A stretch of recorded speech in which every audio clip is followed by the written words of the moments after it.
Apat ang patay sa magkahiwalay na insidente ng pamamaril sa San Juan City kagabi. Ang mga biktima pare-parehong pinasok sa kanilang bahay sa pinagbabaril. Narito ang unang balita ni Von Aquino. Nawasak ang bahagi ng pinto ng pamilya Pinili matapos umanong pwersahang pasukin ng mga armadong suspect ang kanilang bahay sa Barangay Progreso, San Juan City, alas 10:30 kagabi. Patay ng pagbabarilin sa loob ng kanilang bahay ang mag-asawang sina Ernest Evan at Mercedes Pinili.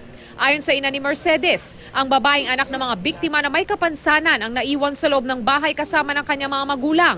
Habang ang dalaw pa nilang anak na lalaki ay nasa labas lang ng kanilang bahay nang maganap ang pamamaril. Yung pinuntahan na lang ako nung apo ko na meron niya raw mga may baril na papasok sa kanila. Hindi pa nangyayari yung patay yung mamit daddy nila. Ang naiwan yung apo kong babae.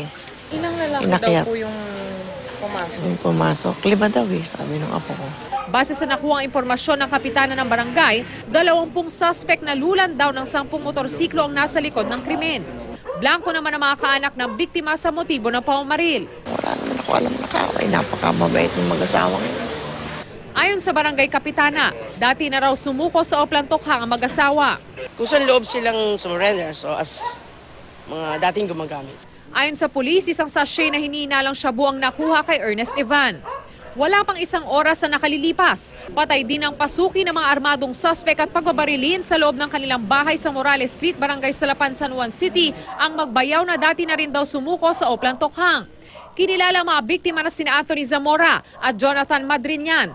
Ayon sa pulis, isang sachet na hinihinalang shabu ang nakuha sa bulsa ni Zamora, habang isang foil strip din umano ang nakita sa bahay.